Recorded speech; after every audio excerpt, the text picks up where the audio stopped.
من دابة في الأرض إلا على الله رزقها এই পৃথিবীর বুকে এমন কোন বিচরণশীল জীব নাই যে জীবের রিজকের দায়িত্ব আমি আল্লাহ আমার নিজ হাতে গ্রহণ করি নাই। সব জীবের রিজকের চাবি আমার হাতে। কার হাতে? তাহলে ভয়টা কিসের? আপনার একটা পেট, তাই নিয়ে এত চিন্তা।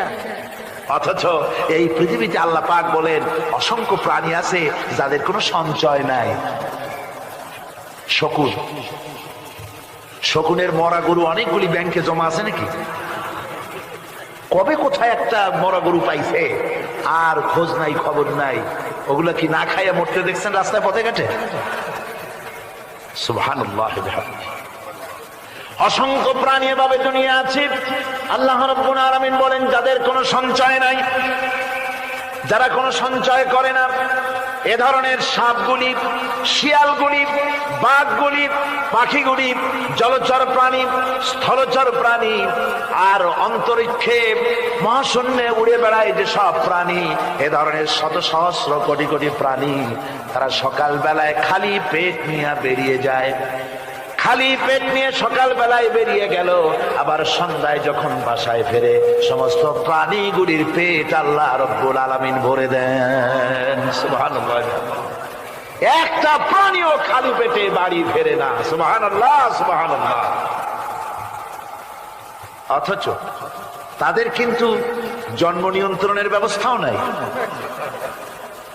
জঙ্গলে যত প্রাণী আছে তারা কি কোনদিন মিছিল করে এসে বলেছে বাংলাদেশ সরকার আমাদের জঙ্গলের মধ্যে কোনো খোঁজ খবর তো আপনারা রাখেন না, এখানে বাচ্চা কাচ্চা বেশি হইতেছে আর খাওয়াইতে পারি না, এবার কিছু পরিবার পরিকল্পনার ওষুধপত্র পাঠান? কোনদিন বলেছে? বলে নাই, বলবেও না। কে খাওয়ায়? আল্লাহ পাক খাওয়ায়। আল্লাহ পাক খাওয়ায়।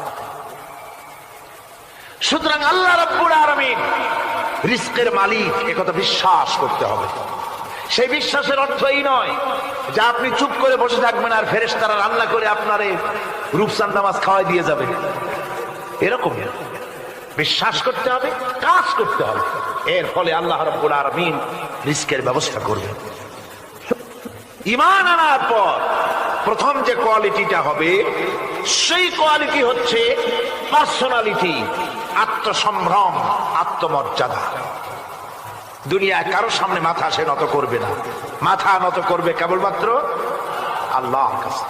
সে বিশ্বাস করবে খাইরিহি ওয়া শাররিহি।